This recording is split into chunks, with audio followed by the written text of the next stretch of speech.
দুধিয়ার পরিস্থিতি খতিয়ে দেখে উত্তরকন্যায় যাওয়ার পথে আচমকাই মুখ্যমন্ত্রী মমতা বন্দ্যোপাধ্যায় বিজেপি সাংসদ খগেন মুর্মুকে দেখতে যান। তাঁর যাওয়ার ঘণ্টা তিনেক পর মালদাহ উত্তরের সাংসদকে দেখতে হাসপাতালে যান বিরোধী দলনেতা শুভেন্দু অধিকারী। সঙ্গে ছিলেন এ রাজ্যের বিজেপির নির্বাচনী সহ প্রভারী বিপ্লব দেব এবং অন্য বিধায়ক সাংসদেরাও। কেমন আছেন খগেন, কী বলছেন চিকিৎসকেরা? বিজেপি সাংসদকে দেখে হাসপাতাল থেকে বেরিয়ে বিস্তারিত জানান শুভেন্দু। শুধু তাই নয়, খগেনকে মুখ্যমন্ত্রীর দেখতে আসার বিষয়টিকেও কটাক্ষ করেছেন তিনি। সোমবারই শুভেন্দু জানিয়েছিলেন মঙ্গলবার সকালে উত্তরবঙ্গ যাবেন তিনি। তার এই উত্তরবঙ্গ সফরের দুটি কারণ ছিল। প্রথমত, বন্যা বিধ্বস্ত উত্তরবঙ্গের পরিস্থিতি খতিয়ে দেখা এবং দ্বিতীয়ত, হাসপাতালে আক্রান্ত খগেন এবং বিজেপি বিধায়ক শঙ্কর ঘোষকে দেখতে যাওয়া। সেই মতো মঙ্গলবার সকালে কলকাতা থেকে উত্তরবঙ্গের উদ্দেশ্যে রওনা দেন শুভেন্দু। অন্যদিকে উত্তরবঙ্গের বিপর্যয় সচক্ষে দেখতে এই রাজ্যে আসেন কেন্দ্রীয় সংসদ বিষয়ক মন্ত্রী কিরেন রিজিজু। শুভেন্দু এবং রিজিজু মঙ্গলবার দুপুরে মিরিকের বিপর্যস্ত এলাকাগুলি ঘুরে দেখেন। ক্ষতিগ্রস্তদের সঙ্গে কথা বলেন তারা। শুভেন্দু রিজিজুর সঙ্গে ছিলেন দার্জিলিংয়েও বিজেপি সাংসদ রাজু বিস্তাও। এক রাতে বৃষ্টিতে বিপর্যস্ত উত্তরবঙ্গের বিস্তীর্ণ এলাকা। এখনও পর্যন্ত দুর্যোগে মৃতের সংখ্যা অত্যন্ত ২৭। রবিবার দুপুরের পর থেকে তেমন বৃষ্টি না হওয়ার পরিস্থিতি ধীরে ধীরে স্বাভাবিক হচ্ছে উত্তরবঙ্গে। পাহাড়ের রাস্তাঘাট এখনও পুরোপুরি সচল হয়নি। ঘুরপথে পাহাড় এবং সমতলের মধ্যে গাড়ি চলাচল করছে। দুর্যোগে সবচেয়ে বেশি ক্ষতি হয়েছে মিরিকে। দুধিয়া থেকে মিরিকে যাওয়ার পথে একটি লোহার সেতু ভেঙে গিয়েছে। মঙ্গলবার সেই মিরিকেই যান শুভেন্দুরা। পরে মুখ্যমন্ত্রীও ওই এলাকায় গিয়েছিলেন।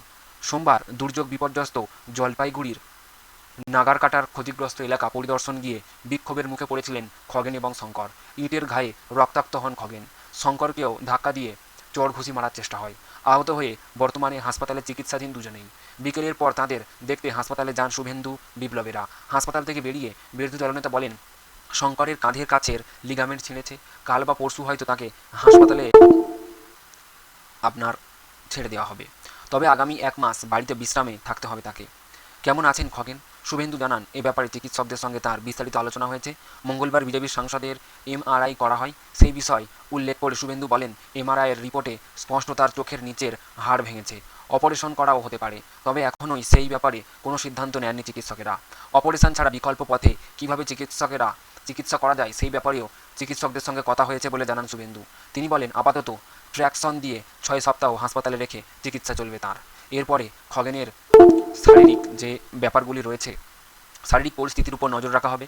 পারিবারিক এবং দলগতভাবে সিদ্ধান্ত নেওয়া হয়েছে আপাতত ৪ সপ্তাহ ওই হাসপাতালে থাকবেন খগেন।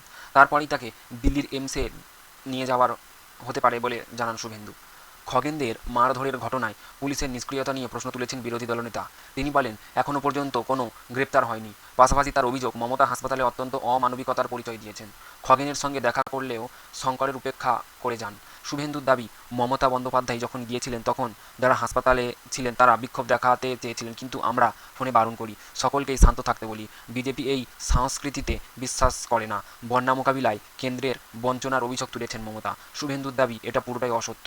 কেন্দ্রীয় স্বরাষ্ট্র মন্ত্রকের তরফে ইতিমধ্যেই ৬,০০০ কোটি টাকার ফান্ড দেওয়া হয়েছে।